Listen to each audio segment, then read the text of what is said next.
तो कैसे हो मेरे दोस्त, राधे राधे। आप सबका सबका बहुत बहुत स्वागत है सेकंड पार्ट में, जिसमें हम बजट को रिवाइज कर रहे हैं। तो एक बार फटाफट जो भी हमने पढ़ा है एक बार उसको स्टार्टिंग से एक बार रिवाइज कर लेते हैं। तो सबसे पहले हमने देखा कि यूनियन बजट को एनुअल फाइनेंशियल स्टेटमेंट बोला जाता है और ये आर्टिकल 112 के तहत इंडियन कॉन्स्टिट्यूशन के तहत ये प्रेजेंट करा जाता है। इसको प्रेजेंट करते हैं हमारे फाइनेंस मिनिस्टर और इसके साथ जो टीम जो उनकी पूरी होती है, which includes minister of state of finance ministry and apart from that their secretaries, जो भी अलग अलग department of financial services, department of economic affairs और जो भी बाकी के भी डिपार्टमेंट्स हैं। इसके अलावा चीफ इकोनॉमिक एडवाइजर जो होते हैं वो भी इस टीम का पार्ट होते हैं। Then we talked about some focus areas, जिसमें गरीब, यूथ, अन्नदाता और नारी की बात करी गई। शॉर्ट फॉर्म में ज्ञान आप कह सकते हैं। Apart from that 4 engines of development की बात करी गई, जिसमें आता है agriculture, then comes MSME, then investments and then exports आता है। Point of revising all this कि जितना बार भी आप रिवाइज करोगे, जब भी कोई नई चीज़ पढ़ रहे हो तो पुरानी चीज़ को भूल ना जाओ, बस इसलिए हम फटाफट एक बार इसको रिवाइज करते हैं। नेक्स्ट हम बात करेंगे एस्पिरेशन फॉर विकसित भारत में। हम बात करेंगे acceleration of growth, secure inclusive development, enhancing spending over India's rising middle class. Then we'll talk about invigorate private sector investments and uplift household sentiments. फिर हम बात करेंगे कौन से 6 डोमेन्स में रिफॉर्म्स आए हैं। Taxation, power sector, urban development, mining, financial sector and regulatory reforms. अब हम बात करेंगे इस वीडियो में स्टैटिस्टिक्स के बारे में कि एक्चुअली में देखा जाए तो हमारे पास जो बजट है उसके अंदर स्टैटिस्टिक्स का ही तो सबसे ज़्यादा इंपॉर्टेंट रोल होता है कि क्या क्या अब हमारे आगे आने वाले फ्यूचर के जो प्लान्स हैं उसमें कितना परसेंट किसका हकदार है, कौन सी सेक्टर को कितना ज़्यादा मिलना चाहिए, या फिर कौन सा हमारे पर्टिकुलर खर्चों को कम करने के क्या प्लान्स है। तो एक एक करके सबसे पहले हम बात करेंगे फिस्कल डेफिसिट के बारे में। फिस्कल डेफिसिट पहले समझते हैं कि होता क्या है। फिस्कल डेफिसिट, इसको अगर आपको किसी को समझाना भी है बहुत ही अच्छे तरीके से, डीप में जाएंगे तो फिर इसके फॉर्मुलेस वगैरह भी हम डिस्कस कर सकते हैं। बट अगर बहुत ही लेमन लैंग्वेज में बताया जाए तो कितना हमारे रिक्वायरमेंट है फंड्स बोरो करने की, ये होता है फिस्कल डेफिसिट। क्योंकि अगर इसके फॉर्मूले को देखा जाए तो होता है total expenditure minus total receipts excluding boring. मतलब जितने हमारे खर्चे हैं उसको पे करने के लिए हमारे पास जितने रिसीट है हमने वो तो लगाई दी, उसके अलावा हमारे पास और कितने ज़रूरत है फंड्स बोरो करने की, क्योंकि अभी हम इसमें बोरिंग्स को एक्सक्लूड नहीं कर रहे हैं। बोरिंग्स क्या हो गई, पैसा हमारे पास आ गया तो वो भी हमारे रिसीट्स हो गई ना, क्योंकि हमने वो रिसीव करा है तो वो हमारे रिसीट्स आ गए। तो अगर टोटल एक्सपेंडिचर हमारे मान लो 100 करोड़ है और उसके लिए हमारी जो टोटल रेवेन्यू जो नॉर्मल हमारे डे टू डे खर्चों से आई है वो 80 रुपीज़ आई है, तो हमारे 20 रुपीज़ का डेफिसिट हो गया। अब इसमें अगर हम बोरिंग्स भी इंक्लूड कर लेंगे कि हमने तो 50 रुपये का लोन भी ले लिया था, तो अब 130 हो गया, तो ये तो सरप्लस में चला गया, बट वो तो बोरिंग है ना, वो तो हमें फ्यूचर में पे करनी है। तो इसीलिए ही हम बोरिंग्स को इंक्लूड ही नहीं करते। हमारा ऑर्गेनिकली जो भी हमने खर्चा करा उसके लिए जो हमारा ऑर्गेनिकली जो हमारा रेवेन्यू आया उसको जब माइनस करते हैं तो जो बीच में डिफरेंस आता है, that gives us the amount that we still need to borrow to cover our expenses. तो उसी को ही फिस्कल डेफिसिट बोलते हैं। तो ये जो हमारा अभी टारगेट है वो पहले वाले बजट में बताया गया था कि 2026 तक हम चाहते हैं कि जो हमारा फिस्कल डेफिसिट है वो 4.5 हो जाए, और इस वाले बजट में बताया गया कि 2026 का जो हमारा टारगेट है, जो हमारा फिस्कल डेफिसिट है वो हो जाए 4.4, which is a very good thing. पहले का अगर ट्रेंड देखा जाए तो बहुत पहले देखा जाए, आई गेस बिफोर कोविड-19 जब आया था तो 3% के आसपास था, बट कोविड के आते ही बहुत ज़्यादा शूट हो गया था, क्योंकि ऑब्वियसली बहुत ज़्यादा खर्चे बढ़ गए थे और रिसीट कुछ हो नहीं रही थी।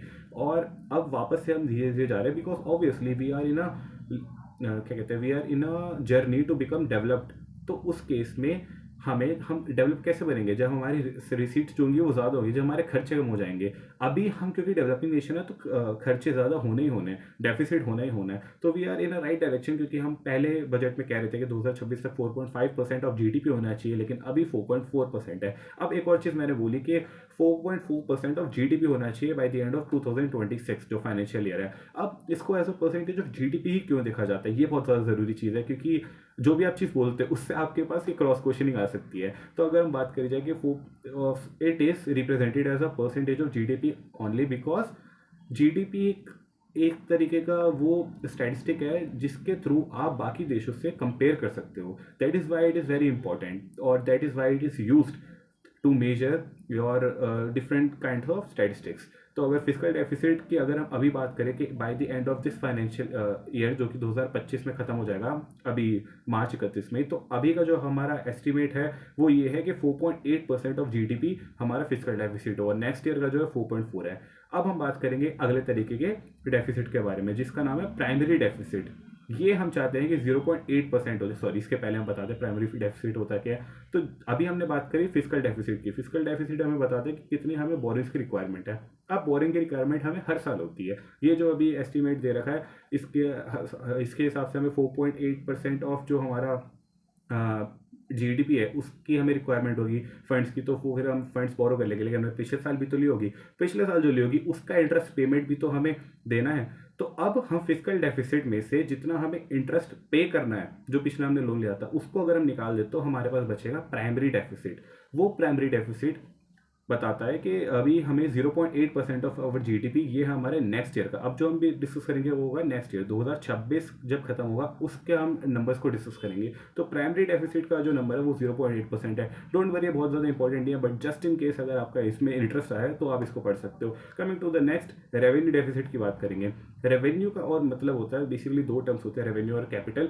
कैपिटल का मतलब होता है कि मोटा खर्चा, और रेवेन्यू होता है छोटा खर्चा। तो रेवेन्यू रिसीट में आपकी जैसे हो गए आपके चलान वगैरह हो गए, टैक्स वगैरह हो गए, जो आपकी रैकरिंग नेचर में, मतलब जो बार बार रिपीट होता रहेगा और जो बहुत ज़्यादा बड़ा खर्चा नहीं है, ये हो गया आपके रेवेन्यू रिसीट्स। और अगर बात करें रेवेन्यू एक्सपेंडिचर की, तो वो एक्सपेंडिचर जिससे कोई आपकी रेवेन्यू जनरेट नहीं हो रही है, जिससे आपके पैसे जनरेट नहीं होंगे लेकिन फिर भी आप खर्चे कर रहे हो, जैसे पेंशन हो गई, सब्सिडीज़ हो गई, ग्रांट्स हो गए, ये सारी जो चीज़ें होती हैं, ये सब आप जब पे कर देते हो, जो आपके एसेट्स क्रिएट नहीं कर रहा है, जिससे आपको बहुत ज़्यादा कोई फ़ायदा नहीं हो रहा है, ये तो पे करना ही होता है। ये होता है आपके रेवेन्यू एक्सपेंडिचर, जो कि डे टू डे के आपके खर्चे होते हैं।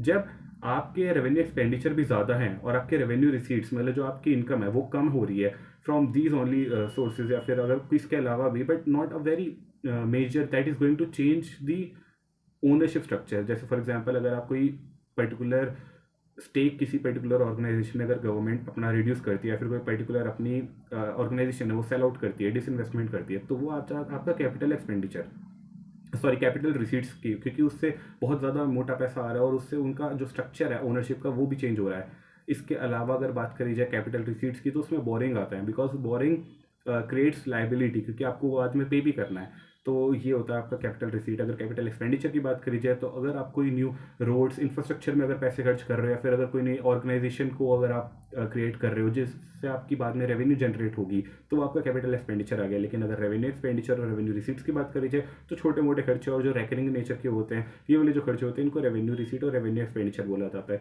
तो इसका जो डिफरेंस होता है, इसमें भी रेवेन्यू, अगर डेफिसिट वर्ड है तो डेफिसिट का मतलब है कि हमारे खर्चे ही ज़्यादा होंगे, रिसीट्स कम होंगे। अगर ऐसा उल्टा केस होता है तो हम बोलते हैं कि सरप्लस है, और अगर दोनों सेम होते तो बोलते हैं balanced budget, balanced revenue budget. ठीक है, ओके, कॉल आ गया था, so let me just get back to you. हाँ जी, तो हम रेवेन्यू डेफिसिट की बात कर रहे थे। तो रेवेन्यू डेफिसिट का जो हमारा फिगर है वो है 1.5% ऑफ जीडीपी। इसके अलावा एक और डेफिसिट आता है, वो होता है इफेक्टिव रेवेन्यू डेफिसिट। अब कई बार जब रेवेन्यू डेफिसिट की अगर हम बात करते हैं, तो उस पर देखते हैं कि जो हमारा एक्सपेंडिचर है वो ज़्यादा था और जो रिसीट है वो कम है। इसमें से हम ये देखते हैं कि कुछ पैसे हमने एज अ ग्रांट जो है वो दे दिए, तो वो जो ग्रांट के तौर पर जो हमने पैसे दिए होते हैं, उसको जब इसमें से हम माइनस कर देते हैं रेवेन्यू डेफिसिट से, तो निकल आता है इफेक्टिव रेवेन्यू डेफिसिट। इसका जो हमारा जो हमें नंबर याद रखना है वो है 0.3% of our GDP for the next financial year, that is 2026। Now अब आते सबसे मेन मुद्दे पर, हम बात कर रहे हैं यूनियन बजट की। तो बजट क्या होता है? हम जब घर पे कभी शॉपिंग वगैरह जब करनी होती है, तो हम एक बजट तय करते हैं ना कि हाँ भाई 1000 रुपये से ज़्यादा खर्चा नहीं करेंगे। तो बजट होता क्या? अगर मैं आपसे पूछूं कि आपने बजट पढ़ा, तो हमारे इंडिया का बजट क्या है फॉर द नेक्स्ट ईयर, तो कई लोगों को ये क्वेश्चन ही नहीं पता होता। मैं कई बार लोगों से पूछता हूँ कि अच्छा आपने बजट पढ़ा है, तो इस साल का हमारा बजट क्या है, तो उनको समझ ही नहीं आता कि यार ये क्या क्वेश्चन पूछा है। ऐसा थोड़ी होता है कि इस साल का बजट क्या है। बजट में पूछा कि कौन कौन सी स्कीम आई थी, इनकम टैक्स स्लैब क्या था, बट आपको फंडामेंटल्स तो पता होने चाहिए ना कि आप बजट पढ़ रहे हो तो बजट क्या है। तो इस साल का जो हमारा बजट है वो है 50.65 lakh crore rupees. Last year I guess, I am not very sure, last year I guess it was 45 lakh crore. तो इस साल हमारा एक्सपेंडिचर जो है 50.65 लाख करोड़ है। This is the total expenditure, ये हमारे बजट में मेंशन है, और ये चीज़ हमें पता होनी चाहिए क्योंकि को बेसिक चीज़ है। Just imagine if you are asking someone के have you read union budget and they don't even know what is the budget for our next financial year, तो वो चीज़ बड़ी डिसअपॉइंटिंग होती है। तो वो चीज़ आपके साथ ना, इसलिए कि आपको पता होना चाहिए।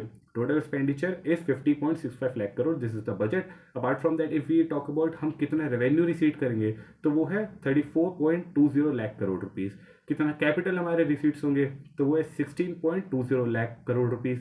अब बात करते हैं कैपिटल एक्सपेंडिचर की, तो वो है 11.21 लाख करोड़, और रेवेन्यू एक्सपेंडिचर की बात करें तो वो है 39.44 लाख करोड़। अब अगर आप इन दोनों को ऐड करते हो, capital expenditure that is 11.21 crore, 11.21